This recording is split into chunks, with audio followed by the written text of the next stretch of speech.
Welcome to episode 8 of Standard Issues Behind the Seams. We have an amazing person joining us today, someone with years of experience and pedigree, and an amazing pedigree and DNA in menswear, streetwear, footwear, all the wares of which are correlated to what inspires Standard Issues. So I present to you none other than the world famous Mikhayel Tesfaye.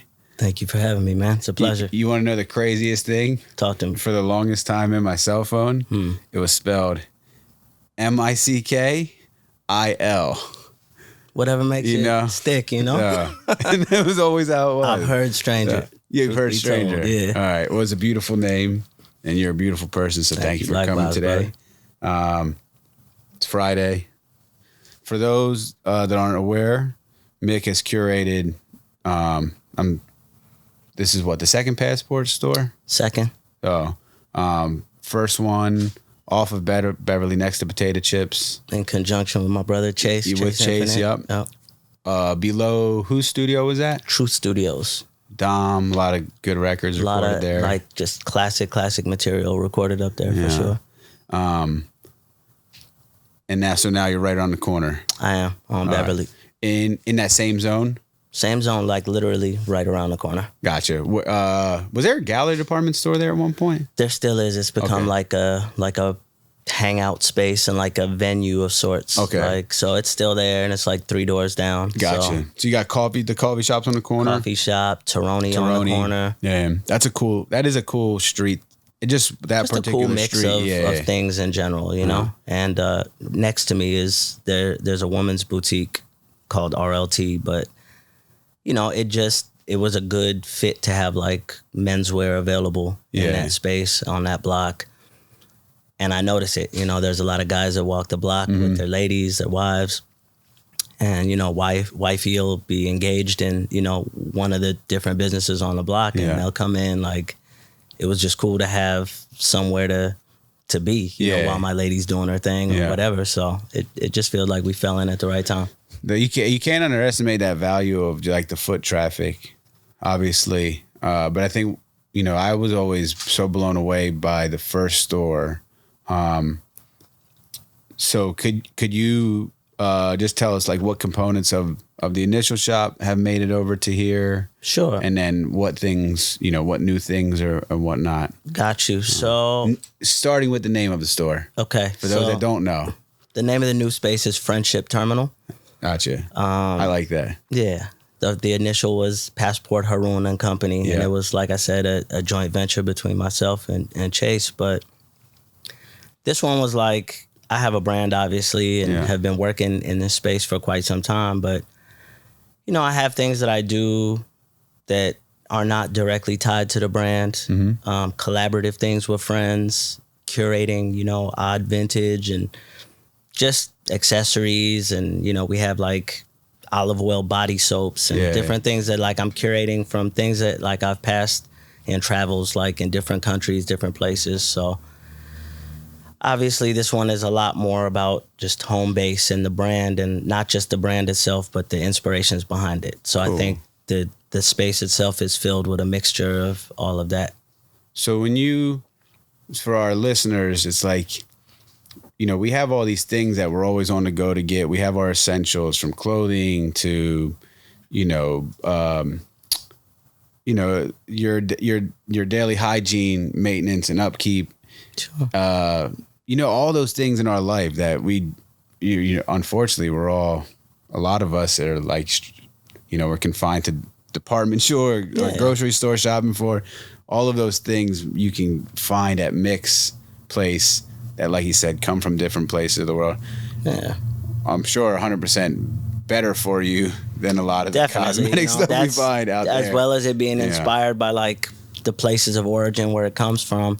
Yeah, there are things because, you know, I'm plant-based myself and, you know, kind of particular about a lot of the stuff that I use. So I'm like, how can we incorporate all of that into a space and surround it with like the product and make it work together? I think at this point in my life and a lot of the guys that, you know, I came up with, we all kind of feel like that, you know. We got group chats where we're trading information. Where'd you find this? Where'd you get that? And I'm like, even with the last shop, I think that was like a big thing for us, is filling out the parts of our space that wasn't directly our own products. Yeah.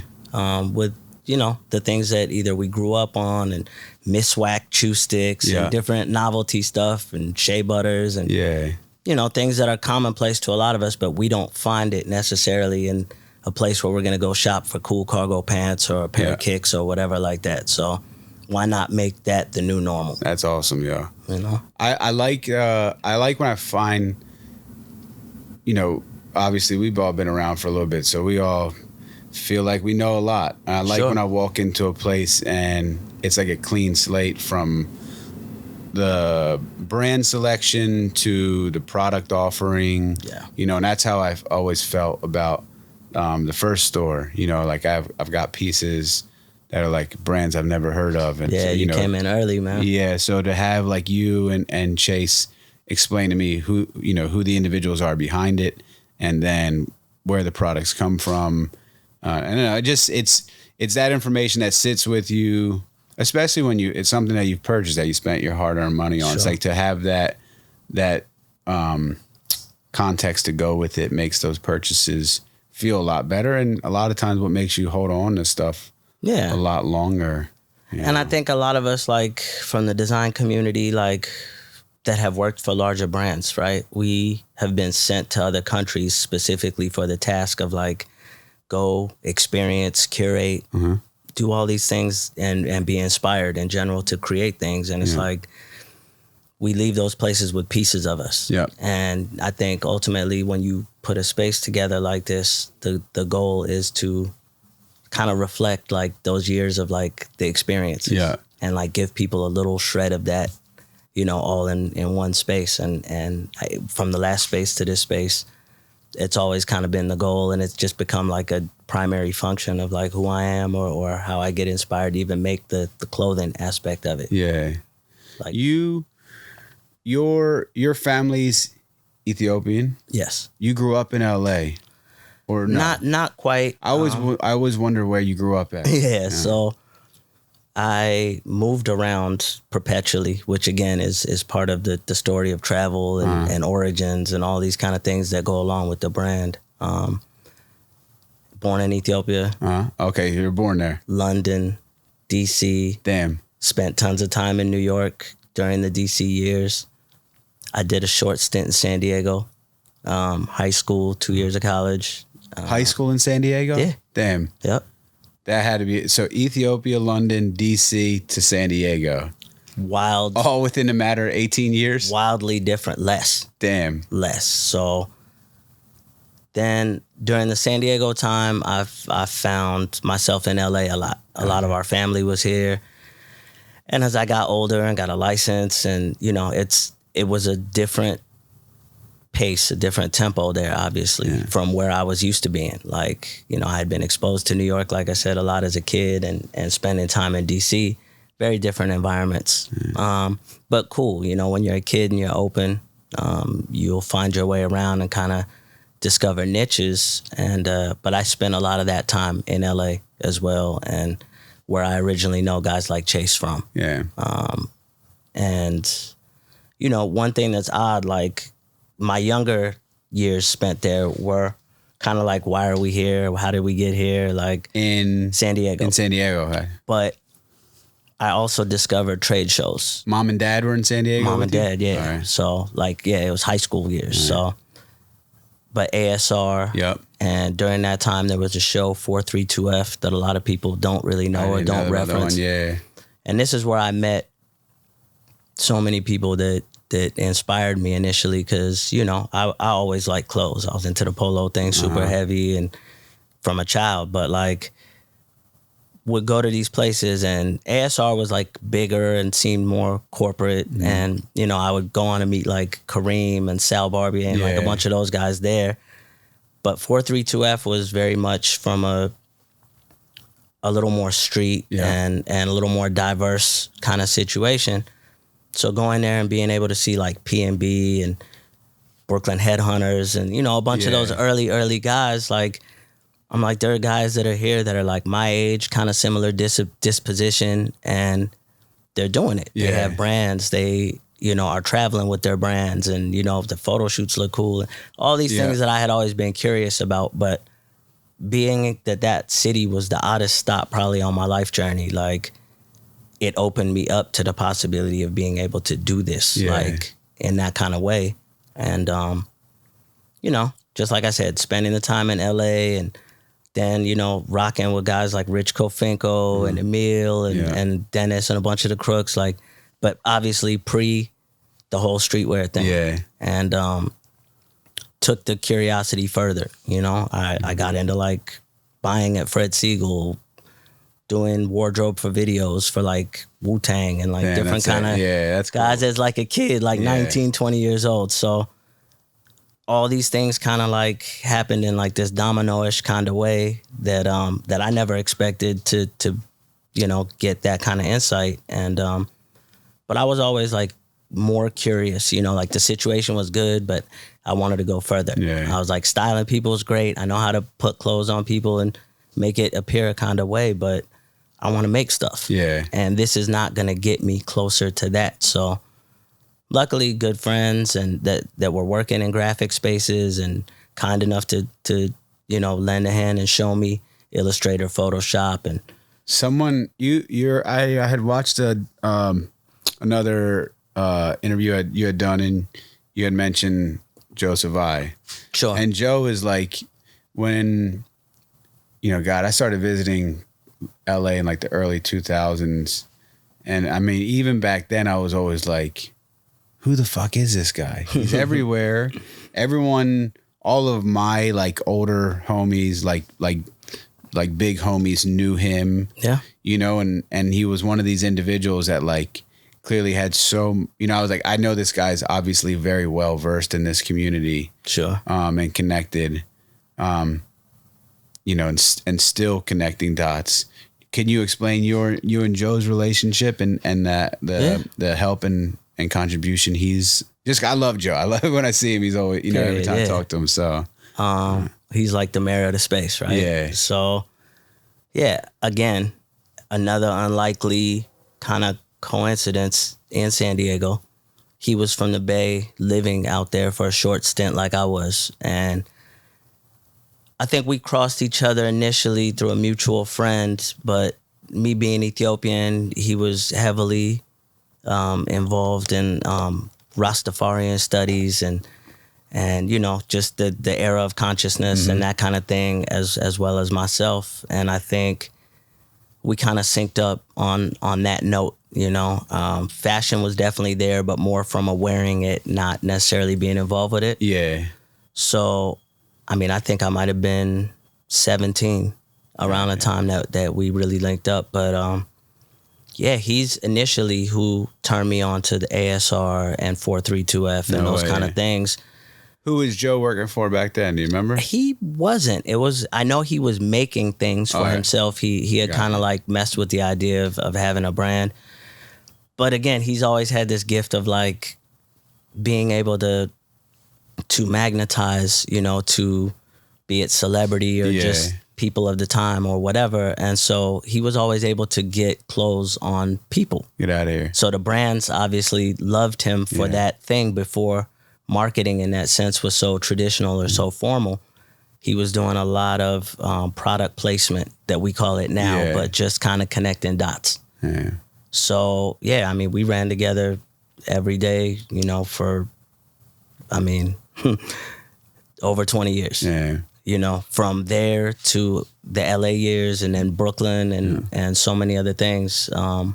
He used to always bring, when I was working with Lucci at Gourmet, he would always bring, this is when he had he was making his hats and was selling them at H. Lorenzo. Oh, sure, yeah. He was crushing at H. Lorenzo.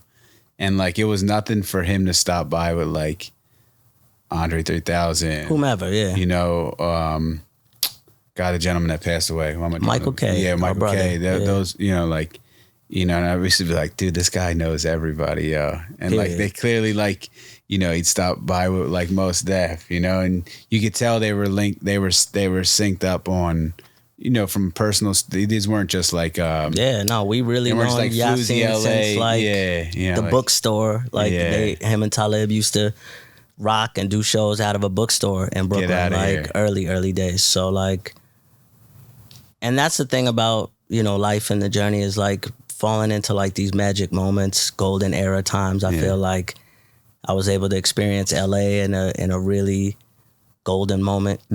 And, so much of the current class, and not only from the aspiring creatives, but like the guys that are of my era that are like now kind of leading packs in music and entertainment and fashion. We all know each other from very humble beginnings. Yeah. That's so cool, yo. Yeah, like it's cool to see all, I mean, LA is a trip because you meet so many people. You run into so many people, and the landscape of these different genres that everyone, cross pollinates with feels so small, but it's really massive. Massive. It's massive, especially when you think of what that imprint looks like for those contributions from like a global scale. Like the different things those people do and reach. So, and I think that's why a lot of us really know each other. I always have a joke, like if you were in the mix anytime within the last 20 plus years, like we probably either know each other well or have bumped into each other along the way, because it was small back then. Yeah. Right? Like the Brocks and B-Wins, and these are guys I used to bump into at Loud small. Records. Everybody figuring it out, doing their thing, and it was very small. And now we're part of a much larger pool doing similar things, but back then it was like you could look around, there wasn't so many people like in the same kind of lane as yourself. That's a trip. I was looking at you said golden eras, and that led me to think about obviously Greedy Genius, but prior to that, I was looking at, I like to look at photos people are tagged in, because obviously people's pages tell a lot about what the things they're focusing on, but maybe tag photos like give a little bit more information about other things from the past or friends. And one photo, I believe it was one of your tags, and I don't think you posted it, but it was you and Emil. Okay. In Hong Kong, yeah. Years ago. Yep. I think it's at 98 to be exact. Polo down, America cups. Yeah. Greatest shoe ever. I just finally, after all these years, bought myself a pair. I hope it's the same as it was back then. It looks the same. I don't give a fuck. No, they're great. The new ones are great. I didn't have 800 back then. So, but, and you were saying how that was your Air Force One. What was life? Emil, obviously I've seen him grow through like the Crooks lens and relationship with Dennis and stuff. But obviously understand you guys have a whole world of experience even prior to that. So what does 98 you and Emil in Hong Kong look like back then? Where you guys living at? Who you working for? So how old were you? Brooklyn was the place. Early 20s. Definitely wasn't even 25 yet.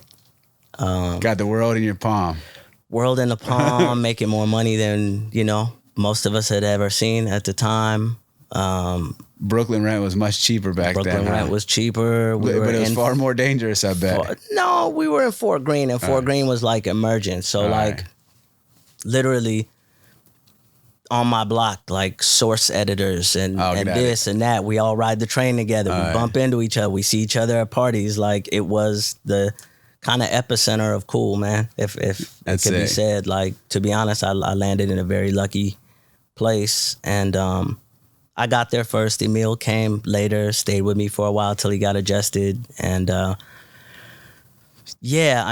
we both had worked different situations. I think I was maybe doing Wu Wear at the time. Get out of here. That was like my first gig, coming to New York. And Emil came out. And who was Wu Wear? Was Wu Wear in-house back then? So Wu Wear as a brand was in partnership with like a manufacturing group, but the design was contracted by like a small design group. And it was a dude who was a little bit older than me. and he had about 4 designers that worked there. And I was on some like, I'm gonna get to New York and like, I don't want to call a bunch of people I know. I knew Power, I knew Ray. Oh, get out of here. I knew folks because like I said, Powers has relationships to LA, correct? And I had like been involved, like, so I worked with a subsidiary of Loud Records when I was here, PNP Records. My guy Paul Stewart gave me my first shot out of college. So I would meet Steve Rifkin and so many other people from that organization. But being into the polo thing and very differently obsessed with like style and fashion than most of the people I was working around. My goal was to become an A&R and do like, you know, artist imaging and that kind of a thing. And the fashion was always in me though. So it opened a lot of doors and people would, you know, let me on sets and ask me to help out, and one thing turned into another. But I was gonna wear a Wu-Wear shirt today too. I had a feeling that, and it's like an original one too. Yeah, I'm sure. I know how you do. I was like, I was like, shit, I should have wore it. But keep going. I'm sorry. Yeah, no, it's good. So I didn't want to get to New York and lean on a bunch of people I knew. I was like, figure it out. I made a little portfolio before I got there and was like, you're gonna build this the way that you know how. So I went and I, you know, kind of applied for a couple of things the standard way. Somebody I knew, like, not even like a close friend, but like somebody had connected me with this guy that had a small design group, and I didn't know what kind of stuff they were working on. This was going to be my first real design gig, and I didn't really totally know what I was doing, man. I knew how to vector a few things in Illustrator and the basics, but I knew clothing. I knew good style. I knew. I didn't even know what the term merchandiser or merchandising kind of like encompassed, but I knew that I was capable of that much, and now I could illustrate my ideas. Yeah. So I was like, whatever it is, you're going to work nights, you're going to do what you got to do, and you're going to figure it out. So the first client was Wu-Wear. That's sick. So I'm like, wow, this is ironic. So we make a bunch of stuff, and I'm like, this is your chance to spaz out. Like, and didn't really think, I knew there was another manufacturer involved, but I didn't know that I would actually interface with the guys at any given point. So we work on the stuff for a couple of months. I'm getting some experience under my belt. I put a cool little capsule together with the team. They asked me to go with them to present it like to the quote unquote corporate or like the manufacturer people. So I was like, cool, you know, I'll go along. Throw on a silk, you know, I got fronts, you know, I'm really him. So I'm like, okay, go in there and show them what you got. I pull up to the presentation and who's there? Power. Get out of here.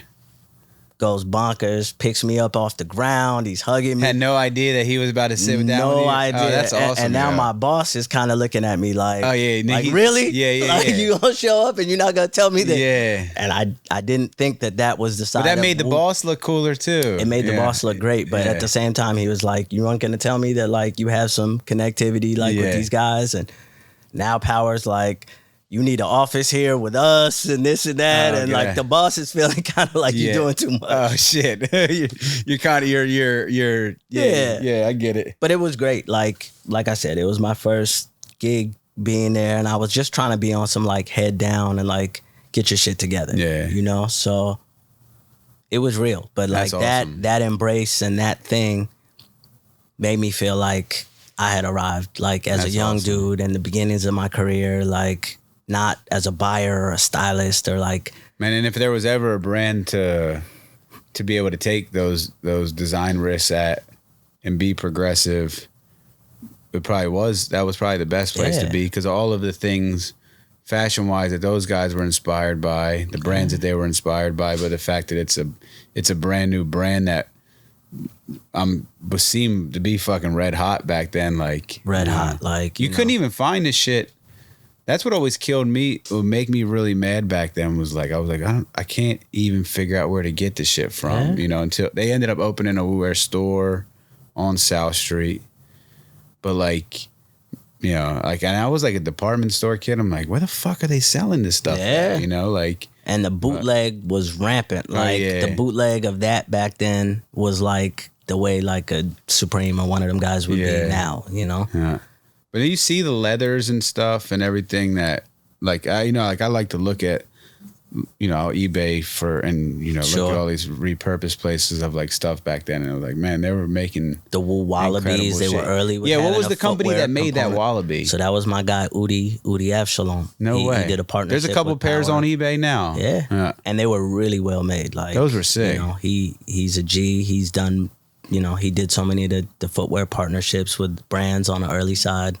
Did Clark's not know back then to connect with those guys, or did they refuse to connect? Definitely wasn't as cool or as accepted as the way it was now. Even 1995, when I was still in LA the first time, I was working as a buyer at Fred Siegel, and only because of our status with Fred Siegel, Clark's used to send us trunks of shoes and ask us about colorways and send us things that they were experimenting with. And, it wasn't, I felt like they didn't feel like it was cool to go in directly with artists, or they didn't know the landscape well enough. So they would do things like that kind of in a roundabout way. Like, these are guys that, they're affiliated to retail where we make money. So we're okay, doing some things with them. But like in terms of that, so the flip side was we were able to call in and get things for Wu-Tang and for other people when video shoot things would come up and they would call us. We were able to apply it that way. I have this look of like disgust on my face right now.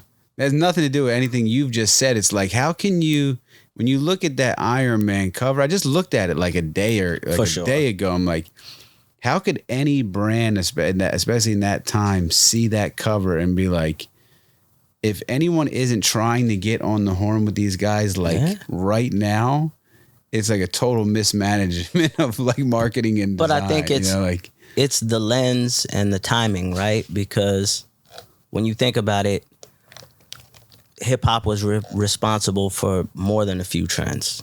I mean, period. Whether it's Ray and the Polo Snow Beach or, so many instances of that. Grand Poobah. Like, in Poobah's case, like maybe the Tommy Hilfiger thing, I know via my guy Peter Paul, like that came around and it became a thing that it got a little more normalized. Maybe in the later 90s, early 2000s. But in those early days, they were, like a lot of these companies, were still really conservative for one, and two, not connected. There was no cool intermediary guy there to do like entertainment marketing the way that every single brand probably has teams of people to focus on that kind of stuff now, and it's a primary function versus it was rough territory back then. Yeah, that's what Jared and I were just talking about it the other day. 'Cause we were talking about like you think about like the lineage of department stores. Like, remember back in the days, like your Bloomingdale's and your Strawberries and Clothiers and Macy's, and it was like, oh, these brands were like basically just, their collections were basically just for those stores. Yeah. Like there was like anytime you found like an off department brand store that like was selling polo or something, it almost made you question it. Like, is this shit even real in here? Good? Or like, like if I was on South Street, a store that had like that random independent store that had like Moschino, Iceberg, and Polo, I'd be like, is this shit real? It's like, but yeah. Other than like, did you have Bernini out here? Yes. Yeah. Actually, it was in the Beverly Center. Yeah. See, so it's like, other than like Bernini, it was like, you forget that those brands are basically designing just for those massive retailers. department store POs. So yeah, I guess it makes sense in that. And it's wild. I think that's definitely more of an East Coast thing than like California per se. I mean, the style is different here, and there was like a store I remember in Brooklyn. It was in a couple of boroughs, but S&D Underground. Oh, I never heard of that. The frontage looked like a train station or whatever, but my guy was the first guy to have Iceberg and Moschino and Versace and a whole polo section, and it blew my mind to see retail that sophisticated right on Fulton Street. And I'm working for brands, so I have now this split mentality of like, there's what year was that? The fan of the brand part of me. This is like 96. I think I first discovered them. Fulton Street Mall. What does it look like in 96? I mean, jewelry stores everywhere, gold front spots, sneaker spots, and it's a trip because I think a lot of the landscape of retail more current time and the mixing of things. Like you'd have the sneaker spot, the jewelry spot, and a place like S&D's kind of all in a strip together. And you wonder, like, it's nothing for people to get fresh. Yeah. But like then you go into the sneaker spot that has a glass case with Gucci belts and Prada bags and Dior something or other, like legit. You know, like these guys are, not to say that everybody was legit, but like I knew a few reputable guys that were really doing that, and it always blew my mind to see that, you know, you could get these kinds of things like in the hood. And Fulton, I was gonna say Fulton Street was gully, but I mean, it's still gully to this day. No, no. Because I don't think my first visit up there, I don't fucking know. Ari, on the go, Ari had took me there. And he's like, I just want to take you there to check this store out, and it was like Flight Club type store. But like you said, just glass case, and all the shoes are behind the glass case, and they're like, yeah, they're real too. I mean, I remember my guy Manny, this dude that we were pretty heavily rocking with. I mean, his space, I believe it's still there. 519 Fulton Street is the sneaker spot. Literally, that's what it's called. And like, you know, 300 square feet of retail. And a basement downstairs about the same size, and probably the hottest spot. Like Nike reps are dropping off samples, and he's become this reputable dude. And what was the name of the store? The Sneaker Spot. The Sneaker Spot, damn. And, you know, big family. They had several, you know, between there and Long Island and different places. But, you know, that was like a first inside, you know. I think they thought I was Pakistani at first. Get out of here. Yeah, so they showed me a lot of love all the time. They were like, my guy. Like, So, and I'd always bring people with me and like turn my guys on and this and that. But, you know, at this time, I'm starting to work for brands. So like, as I'm getting cooler with these retailers, just because I'm buying shit and whatever for myself. And we had to buy stuff for ourselves back then too. There was no promo lists or anything, right? It came like I think that's around the time when I got on the list, but like I was accustomed to paying for things I wanted, or sometimes if the reps didn't have, you know, what I wanted, or but you know, I go into a place that had what I liked, and you know, I wasn't adverse to like shopping with them. But yeah, I would start going on these trips overseas and like bringing shit back that wasn't available in the state, and like bringing it there. Half was a stunt, and the other half was like, yo, man, this is what's coming next. Like I'm seeing, so now they're starting a trip. Like this dude who's like our regular customer is like, he knows stuff. Like that's funny. You know, he's like overseas. And I remember bringing them bait super early, pre the shop and all that stuff, and them being like, well, is this kind of like a knockoff Air Force One, or like people really gonna like vibe with this? And I said, you know, I'm just turning you on regardless. This is what I'm rocking with or whatever. And it was like a year later, it was like an entire glass case with the thing in there, and they were like, yo, you were right. Like so you got funny, that. Did you shit, I still gotta get the Greedy Genius. We could spend 2 hours talking about 98 to 03-ish. And I know you got to open the store today, but I need to clarify something. Let's do what we got to do. Did true or false? You designed the state property logo. I did not. All right, I've been telling myself that for years. No, so.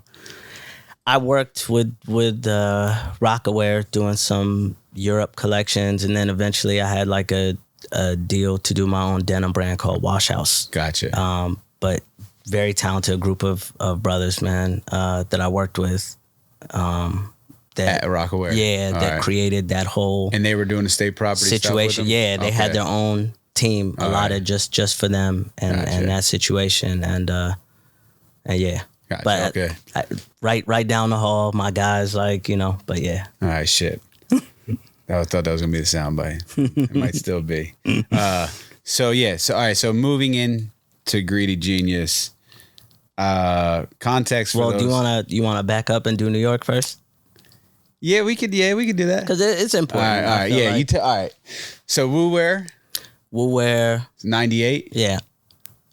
Greedy Genius don't start till Wu-Wear 96. 96. Goddamn. Yeah. So 96, and that had already been like a full blown thing. And And did that for about a year and a half. Right. Not for the money. It was for the experience and to work with something really reputable. But during that like year that I was there, I bumped into so many people that I knew from trade show circuits or just life or videos or record labels or whatever. Does Power bring you in-house at that point after that initial presentation? He tried to. I kind of deterred that from happening because I felt like it was going to make my work situation super awkward. Yeah. And I didn't want, like, this dude had taken a chance on me. Like, I had a cool portfolio and whatever, but like, there was a lot of. He hires you. Power gives you your office. You're definitely. He was already like shouting like, "Yo, what kind of computer you use?" Like, I was like, "No, we not." Yeah. So, I respectfully finished out the time there and had a blast. Learned a lot. Learned the fundamental things that were gonna allow me to move forward and go get the real work. Yeah. So during that time, probably towards the end of the year, I ran around and started to shop myself again.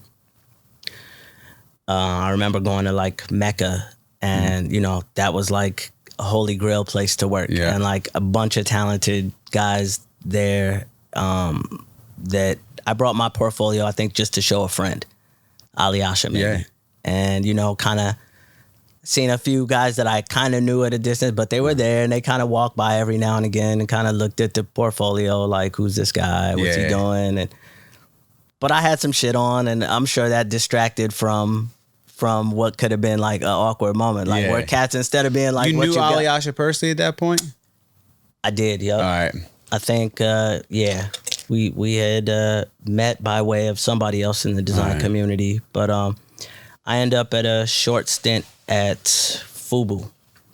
They were starting to do like a licensed thing with the Bill Cosby estate with Fat Albert, kind of an answer to Iceberg and what they were doing with all the cartoon stuff. And so my guy Bobby Joseph, he hired a few of us to just do that. He's like, I know you guys don't want to work on this other stuff or what have you, but like it'd be dope to get you guys to like concentrate on doing this. And I realized at the time I really liked making like woven shirts with prints and like probably a bit, a spillover of like my love for like polo silks and that kind of thing. But I developed a niche for that. And Emil was kind of working there at the time. And that was like his first New York thing. But so, Bobby let us rock out and work with that. And the Mecca thing didn't work out, obviously, at the time. But my next thing, another about year and a half later, I got kind of bored there. And now I'm experienced. I'm making a little more money. And I'm like, I'd rather be with a brand that I feel like reflects things that I would more so wear. Like I was really good at making things for the customer and from an artistic point of view, like trying to make them as cool as possible. But I'm like, Mecca feels like, Ali is there. Yeah. Savior, a bunch of guys that I was super cool with. But not to cut you off, took Emilia to a show at the Mint not too long ago. That day I'd spoken to you about, I think the young lady in line behind us had a pair of those FUBU Fat Albert shorts on. It's crazy. And she couldn't have been more than man, honestly, 19 years old. So I'm like, them shorts are.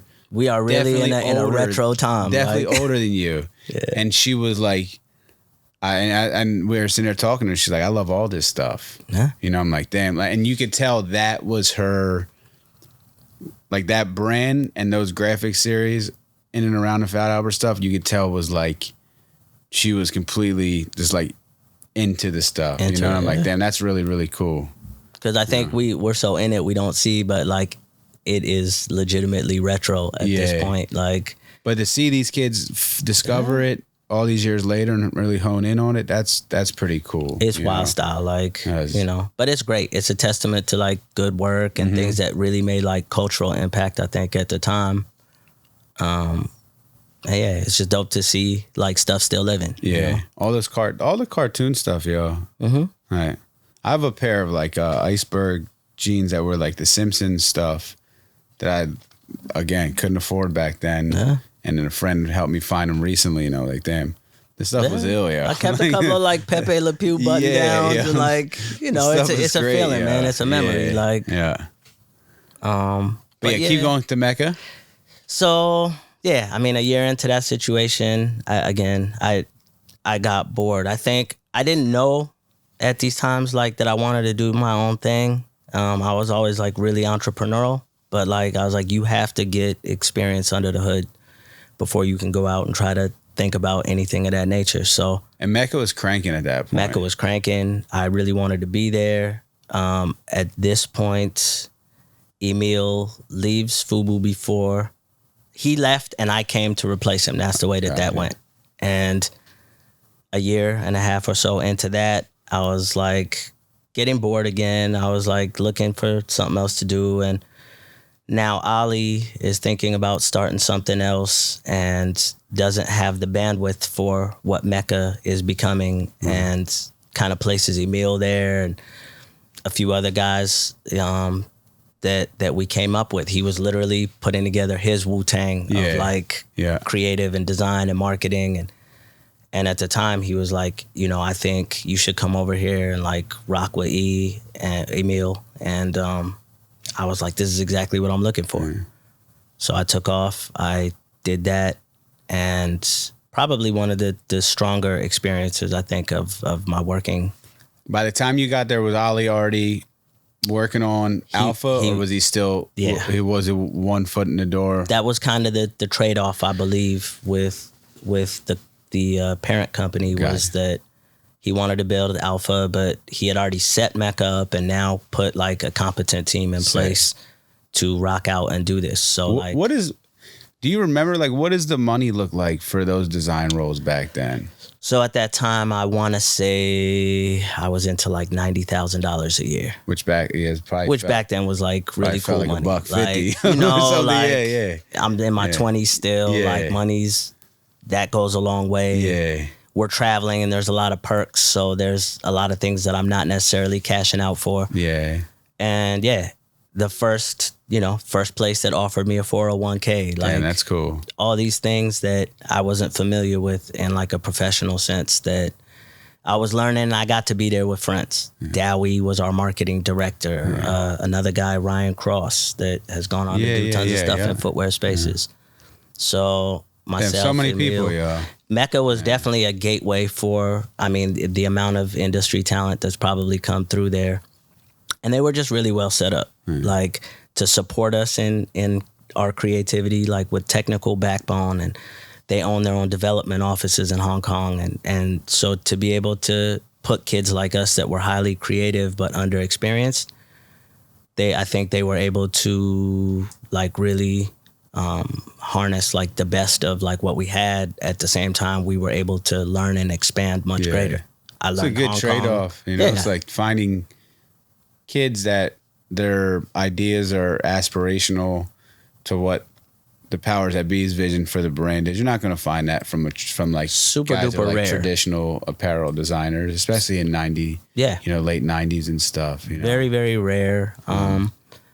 And rare to have like a team built where, you know, we had this office on Broadway and like 38th Street, but like we ran the whole thing, you know, like literally us. Like it felt like it might as well have been like our collective brand, like amongst friends, you know? So like me and Dowie used to go out and party together and hang out, and I knew a lot of people like in the thing. So, you know, we were able to place product, or a friend of mine had come through the office that was somebody notable or whatever, you know, and then he started to get more involved with product because obviously, you know, great style and good eye, and you know, so there was all these like cool synergies happening under the roof. What did he just get announced as New Era? New Era, yeah, that was cool. Yeah, super cool. That's a job I want. I fucking love New Era. I can definitely see that. Come on. Yeah, that's sick.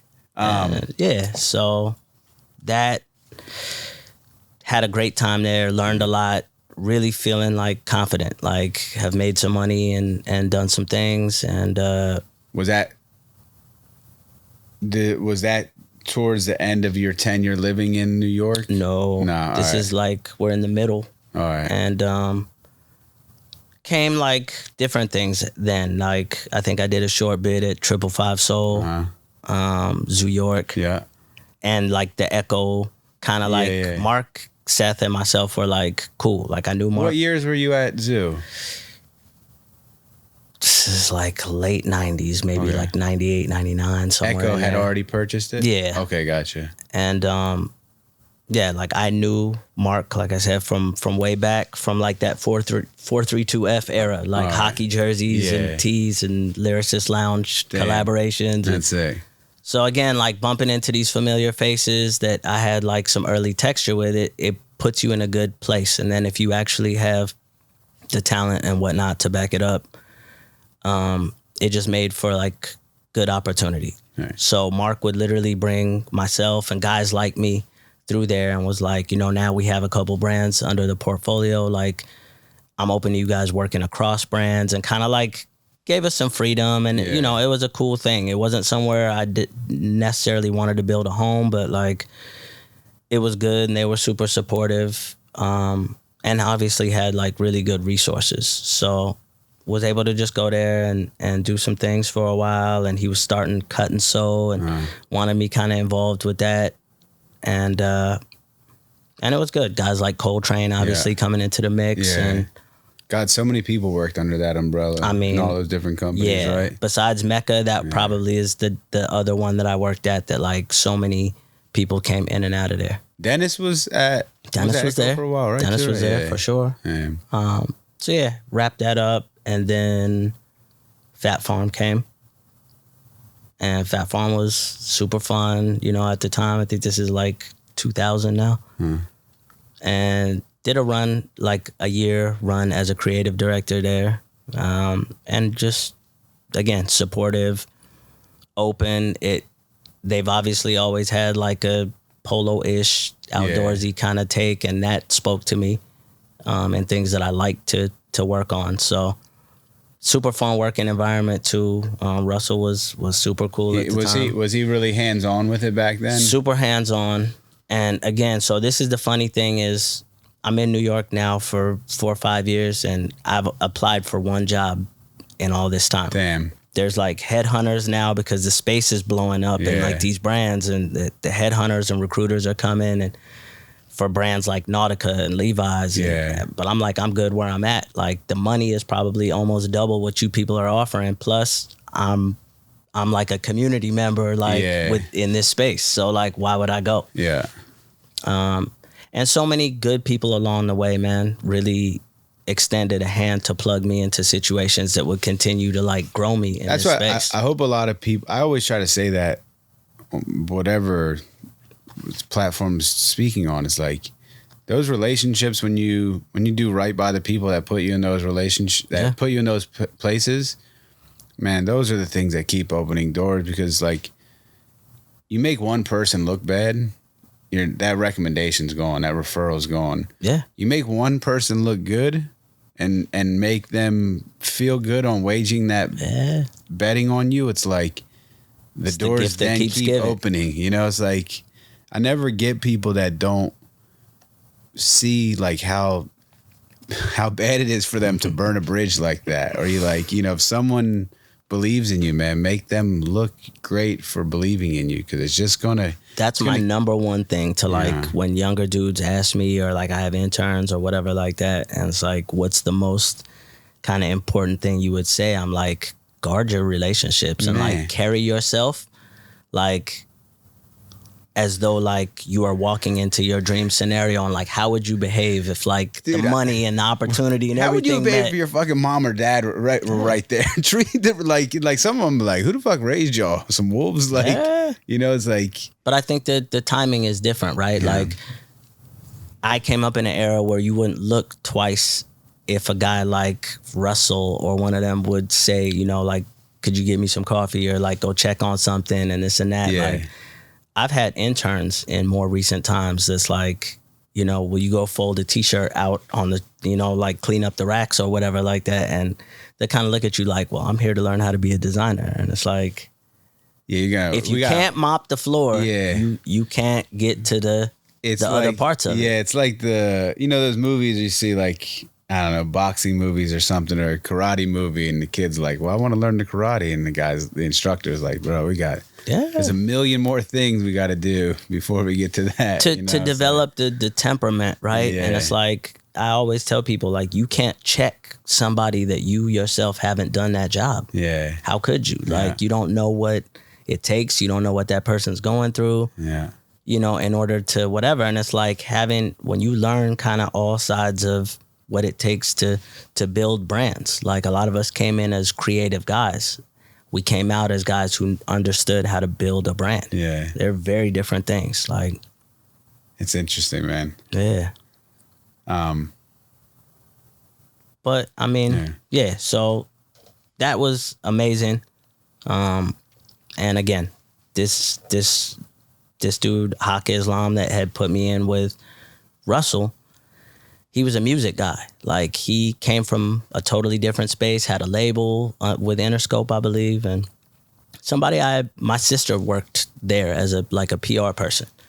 But again, they liked my disposition. Like, I would come through their office often to like visit my sis or what have you, and they would see me with jewelry on and nice clothes, like the thing, and they'd be like, "What does your brother do?" And she's like, "Oh, he designs for this brand or that brand," and they're like, "Oh, okay," And then I'd know other people in the building at other labels. And he was like, "I like this kid, like I like you." And then at a point where I was, for the first time, like, looking for work, like, I was like, shit, like, the next thing didn't present itself yet. And he's like, "Well, I know Russell, and let me call and put you in tune." So worked out.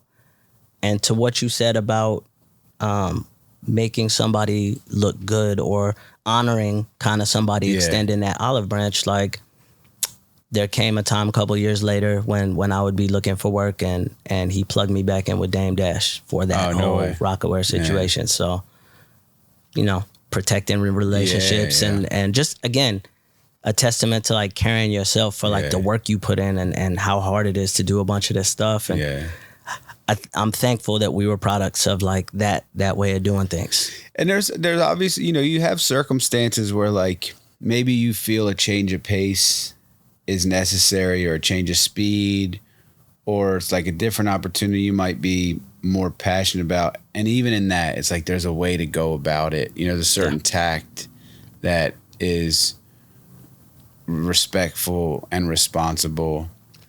I mean, it doesn't always work out, but so long as you can say that you wholeheartedly, just doing right by, look, everyone's got to get theirs and be protective of it, but there's still a way to... It's a little honor, a little discipline, involved, and I think it goes a long way in your life, even outside of those spaces. Like, how do you conduct yourself? Like, what are the things you're gonna pass on to, like, next generations or your kids or whatever? That you will encompass. Like, those are a lot of the things that I felt myself changing from, like, a boy to a man. Like, in a sense, like, this is not about your parents or, like, school, or I'm doing this because I don't want to get in trouble. This is like, I'm doing this because I want to push forward. I want to actually achieve the things that the people who've put me in position have. Like, so it requires a different part of yourself, a different part of your brain to discipline yourself, man, to be able to go forward like that. And just grateful, man, to learn a bunch of that stuff along the way. It's making me. Now I'm like, I found myself, like, thinking back, like, man, there's certain relationships and friendships of people that have done wonders for me. Is like, it's not always the smoothest, because it's not always the easiest, but it's like, when you're passionate about something or you feel strongly about something, it's just like.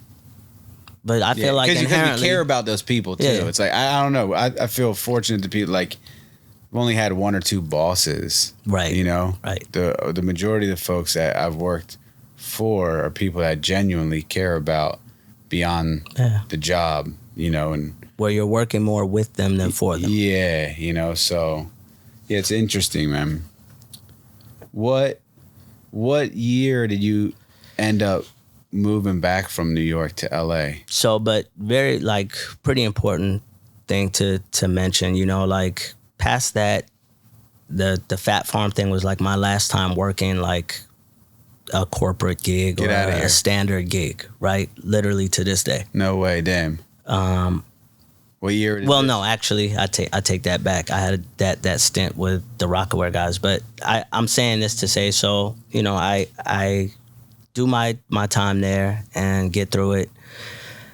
And in the mix, like I'm really good friends with Dagan at this time, right? Bo Dagan. Yep. So I love Dagan. yeah.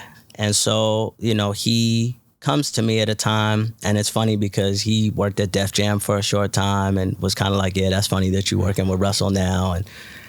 But he's like this friend of mine from high school who was from Japan. He's trying to do this record label thing with me. Dagan? Yeah.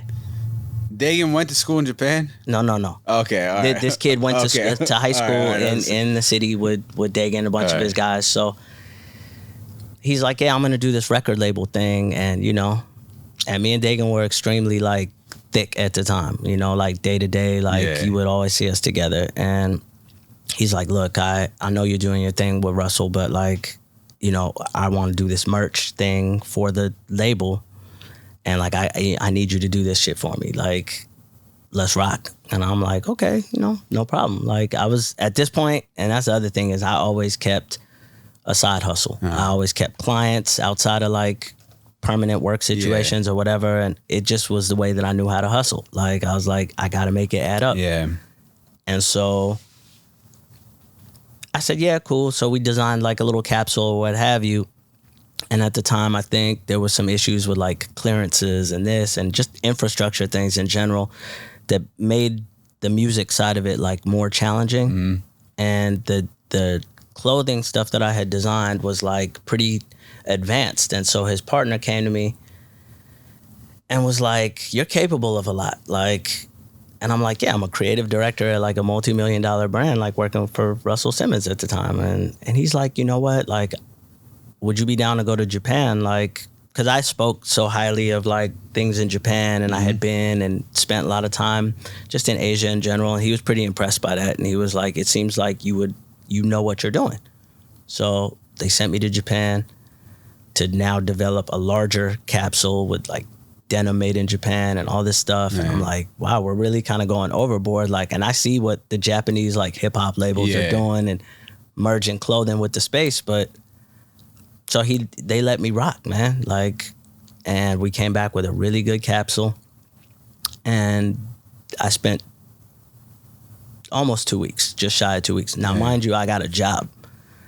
And I told them I had a sick relative in California. I got to go. Like, it's important. It's an emergency. So, like, I take off, I go, and I'm having the time of my life. Me and Dagan, it's his first time going to Japan. Like, so, and then we're there with, like, Future and Stash and, like, all these guys. They sent us, like, at a time when so many people in the streetwear community at that time would be there. And so, we had a blast. We designed stuff, we shopped, we did the whole bit. Awesome. And at the end of the trip, they were like, look, we're having some challenges with, like, the music stuff, but, like, we'd like to extend, like, a partnership to you to build something unique in New York. And we feel like you understand, like, how it is, and we know how you and Dagan are, like, family. Like, you guys really rock like that. And I was like, yeah, like, why wouldn't I? I've been looking all these years to have, like, an entrepreneurial break.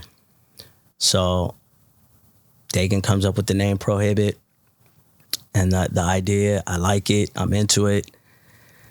And this is, like, you know, 2000.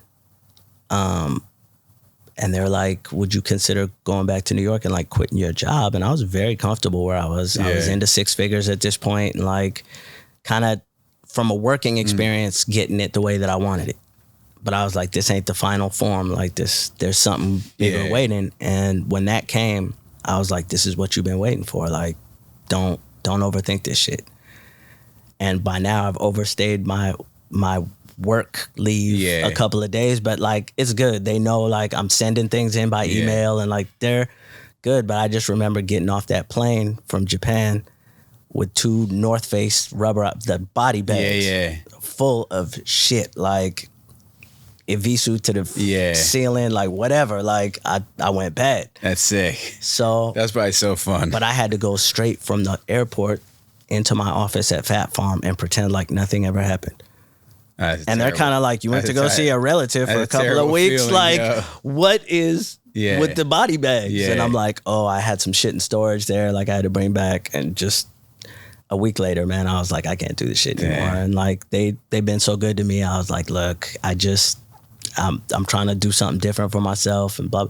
And Russell was like, man, you got my blessing, this and that. And yeah, we found a location. Dagan found the location, and we built Prohibit. Did they want was there like, what was that exit period like from there? Like, did they want like a certain amount of time out of you to like 2 weeks? I'll get out of here. Yeah, because I think we were kind of in a good space. All like right. One thing about me is I never got to the point of being like, these people like me and they're into me and like I can kind of like get away with doing what I want, put my feet up. Like I always tried to exceed the expectation a little bit, because I always felt like a lot of these guys I worked with came from like fashion school or like FIT or Parsons or whatever like that. And, I was kind of like putting a puzzle together. Yeah. Like I was like, okay, cool. I have ideas. Then I learned how to digitally render things, and I could draw a little bit, but like the way of this work is like with these programs.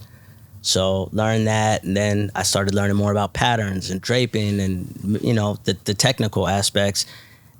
And I'm kind of like geeky like that, where it's like somebody opens a door for something like that to me, and if it's a topic I'm interested in, I'm gonna dive in. Yeah. So I did with this, and I was like, yo, you want to be Ralph level informed by the time this whole thing is over. So like the times in factories and all that stuff, like I'd be in there with the guys, denim processing and cutting and just figuring out, because I'm like, you don't want to do this in this way for someone else forever. Like you want to be in a position where not only are you needed by them, but you're capable enough to do for yourself. Yeah.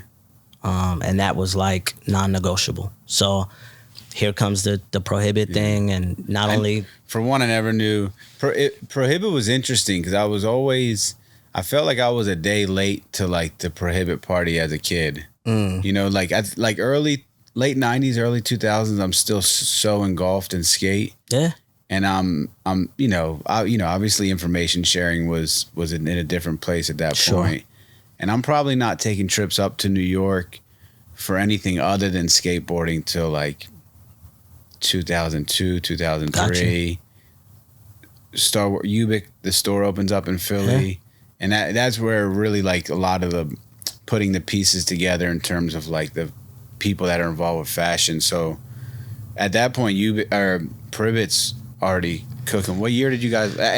Never knew Dagan was involved. I've known Dagan for quite some time. Now this is why I wanted to run that back, because I feel like a lot of the current gen has this, like their impression of the Prohibit was Prohibit on Allen Street, which was like Chase and Shin, and that part is so. What other stores are in and around Prohibit at this point? This is like Orchard Street time. So our location was a different location than I think what a lot of people know. We were 269 Elizabeth Street. So if you know where like Sir and Blackscale were, across Houston. All right. We were on this side of Elizabeth. Or on this side of Houston, they were on that side of Houston. Gotcha. So I'm saying gotchas if I fucking I go downtown to this day. Back then, now I'm like, where the fuck am I? Right. Already point me in the right direction, But I can skate and figure out some street signs. But not far from like Prohibit and where Clientele was and like all of these places, like a few blocks over from Broadway. All right. And huge location, 2,500 square feet. I mean, when they took me to go see the location, I was like so happy I quit my job. What does the rent for something like that look like? It was $13,000 a month. And when I heard that, I was like, how many opportunities are you gonna have to shoot this type of a shot? Yeah. Like, you might as well take it. Like, we have Japanese partners. That was super cool. I was, again, very in tune with like Japanese fashion. And 13 stacks back then a month. Crazy. That's nuts, yeah. But, now that's just going to get you a little fucking cutout down there. For sure. Right. But like in a really, prestigious area, whatever. And I mean, they offered me a partnership.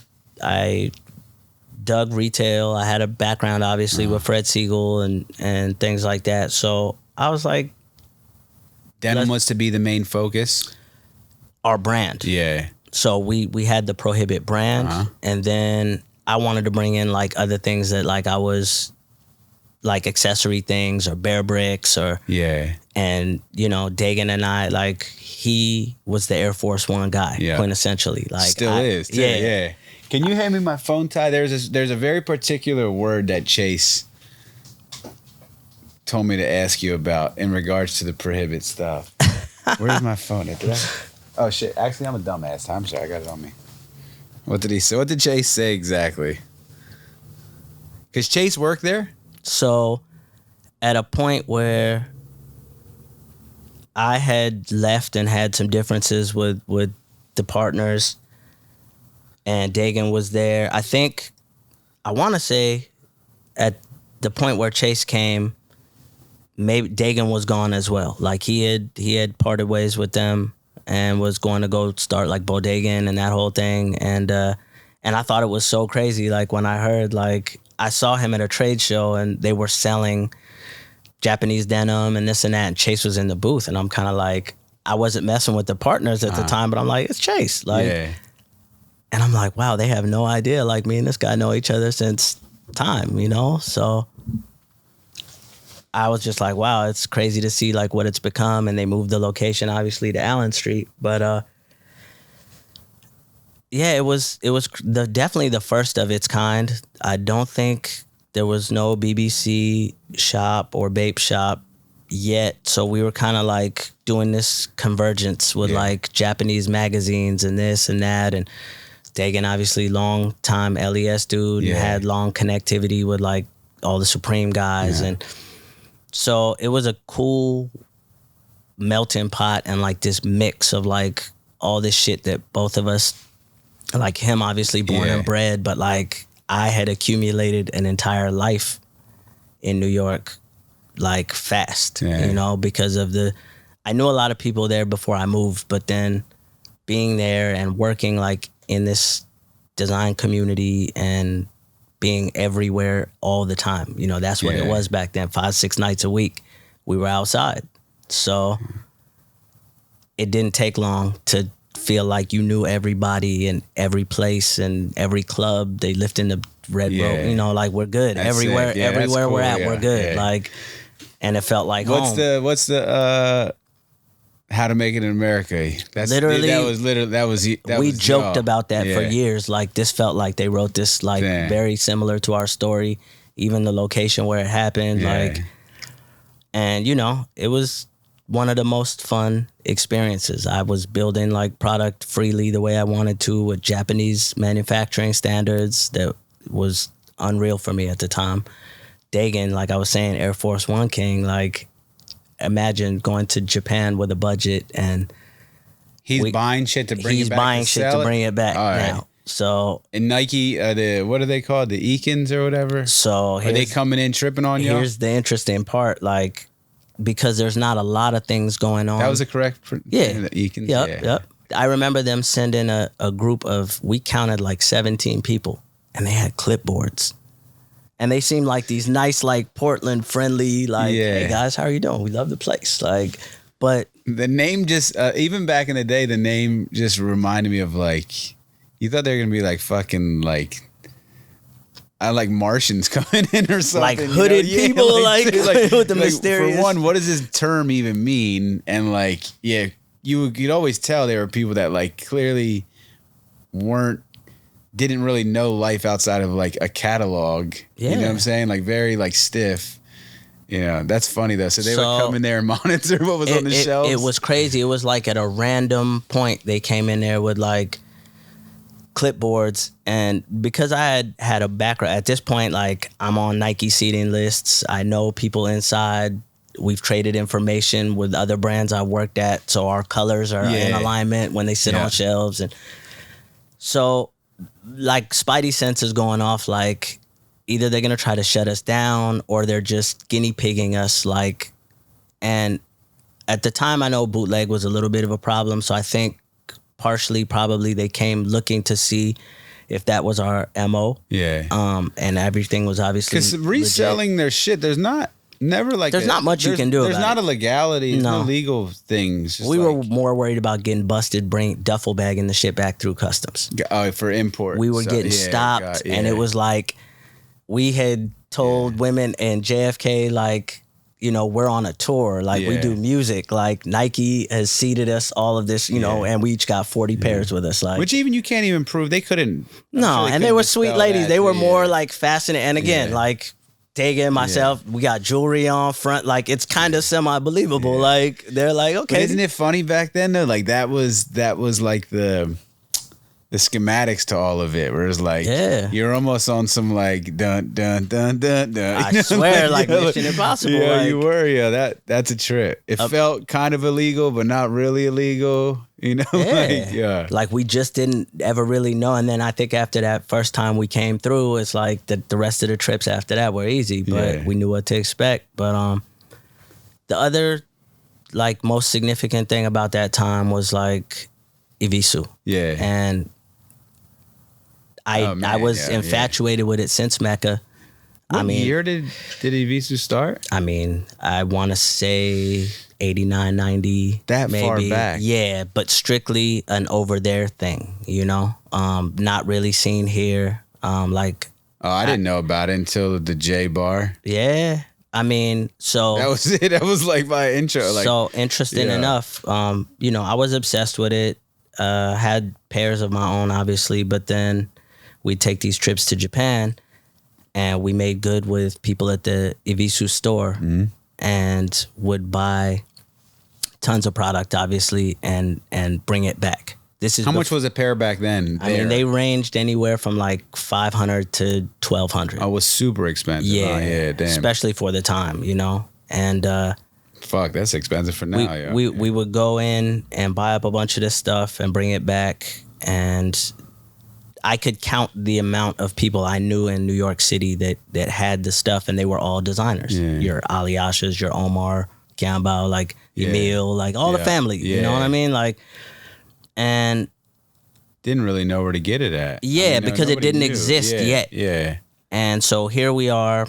I'm like, this is gonna be the ultimate. Like all this shit that me and my guys that we've been loving for years, like bring some of that shit in here and like fill the space out.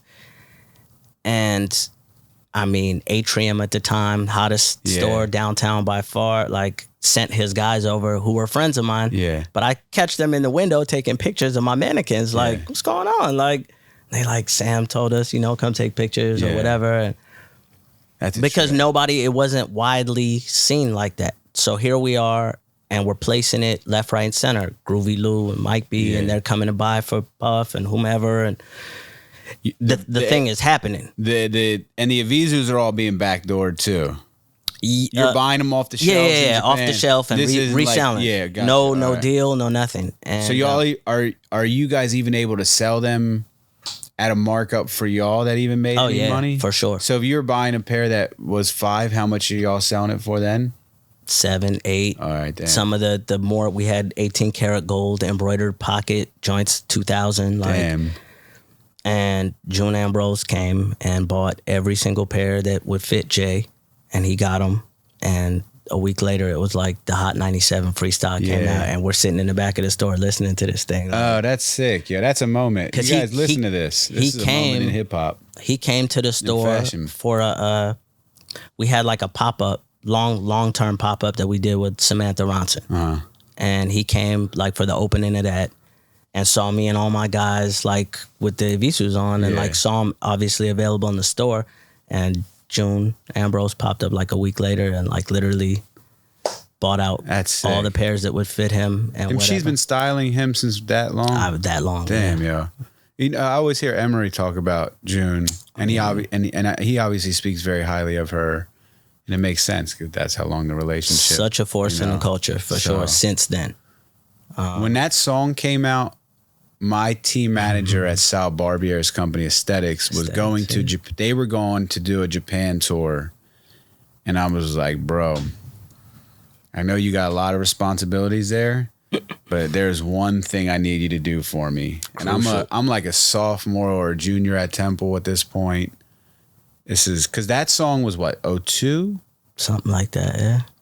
Yeah, maybe end of 01. 01, yeah, 02. So yeah, I'm a sophomore, juniorish, and I'm like, bro, you have to bring me back a pair of those fucking jeans. Yeah. And, you know, like I had already been on like, nah, you know, paper denim and that stuff's not even out yet. Rogan jeans and shit, that's not out yet. Nah, it's not. It came a little bit later. So, like it was maybe around, but not at all like Aesthetics visible. had really good denim because at that point it's D and those guys there. It's Alfred Hawkins. Yep. But I never, and dude, he brought me back a pair of like the Husky, super starch, like raw. And I remember it was a beautifully painted wing on the back. Yep. And I just was like, and I remember they were long as fuck because I was probably a 32. 32 was probably huge on me back then. Yeah. But the length was probably a 36. I remember because they were selvage. They were straight and wide and boxy, like as it gets. And I remember getting them. I had to go get them hemmed. I don't even think the tailor knew how to hem Japanese denim back then. And just period, putting the original, like the chain stitch hem back in it. Did it like, definitely for sure. Definitely his tailor in Philly did it wrong. But, and then within only a matter of time, those Reebok S dots came out. Yeah. So that was like, I had them pants. It was hitting. And I had those S dots, the black ones, even the brown ones. And it was like, yeah, that was a fucking, that was a place in time, you know, when those of you, and nobody, I knew not a soul. Maybe there's one gentleman, Mason Warner, that used to work for, that opened Ubic, that used to work for Urban. Mason probably was the only person that had a pair. Yeah. You know, I was like, it was small, man. I was like, nobody's fucking with me in this whole city right now. Yo, shutting nobody. It down, maybe Big Rube. Actually, right. Big Rube definitely had a pair. What am I saying?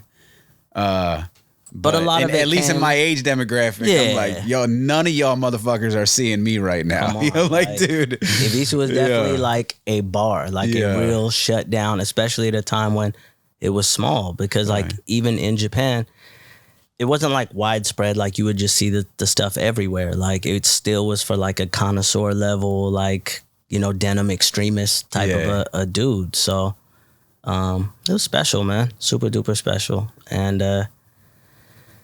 to watch New York embrace it like that and Jay just sign off in the heyday, like in his prime, like.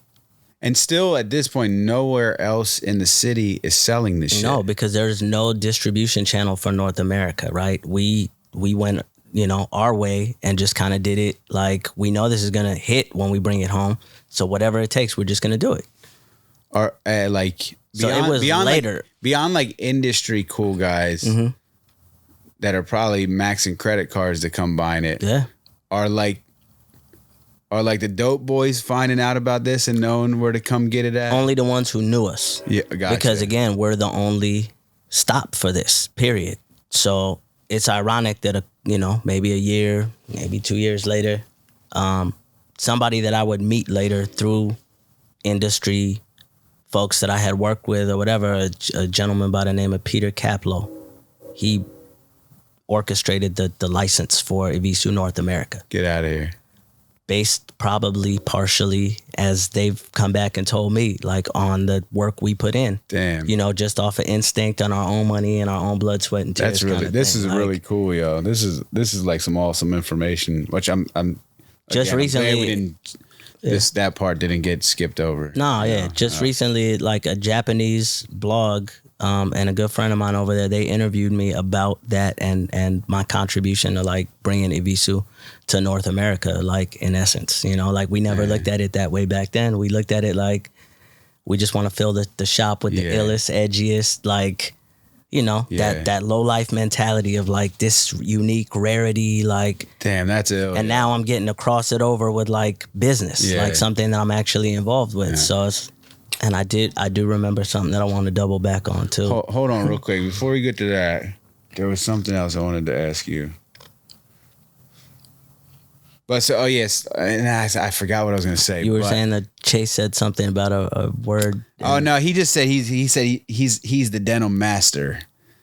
So obviously it transitions into this, but But like so when neighborhood dudes that are coming to shop downtown, it's just they're just dropping the cash on the table, huh? And just being like, give me give me all the pairs that I can get. At this point, we're getting like crazy press. We're getting GQ, Esquire, all this crazy like high level. We had hired these guys that actually I worked with for a little while. August Bishop. They had their PR own company? PR out of Brooklyn, and you know they were tapped in with tons of editors and all this stuff. So we were getting that level of exposure. And it's like literally like me and Dagan just dreaming shit up and like trading ideas and figuring out what we can come up with. But we knew like people always liked the way both of us rocked. And you guys are just on cloud 9 at this point, huh? period. Like There's no problems in the world. I had enough corporate work experience, made some good money, like had the quote unquote toys, like, you know, like in terms of like bought myself a couple of nice watches and some things that, you know, felt like medals of honor or like accomplishment. Yeah. Let's finish this thought and then we're going to pick this. Is that okay, Ty? Okay, bet. All right. Damn, I didn't realize we were going to get this deep and I'm so glad. This is honestly one of like no shit. Mick, this is probably my favorite one that we've ever recorded. Chase's was amazing. Of course. But this is, honestly, this is probably... When I tell you there's like a Dapper Dan chamber between Phat Farm and Prohibit, there was like the Dapper Dan thing. That's the thought we're going to end on right there. Us bringing Dap like out to the people. And Part 2 is coming of Mick's episode of Behind the Seams. This is amazing, yo. Honestly, guy, we got to keep all that in there, Ty. This has truly been like one of my favorite episodes we've recorded to date. Thank you, man. We're gonna take a pause, and Mick's gonna open the store, and then he's gonna come back in a different outfit. I'm gonna be in a different outfit. Game don't Darwin's. stop. Those are amazing, by the way. This is the best pair of sneakers I've bought in ages, aside from them all black Barclays. This was real quick. The Palace just did the Evisu stuff, and I hit Gareth. Gareth, he still haven't sent me anything, and I was like, "Yo, I have such a soft spot for Evisu." Yeah, and he's like, "He don't know," but it's like that's why. Like that's where my, that place in my heart that Evisu lives is all what we just spoke about. So, part 2 will be back. Thank you, Mick. bro. I hope you have another day you could give us. Of course. Okay, bet. All right, awesome.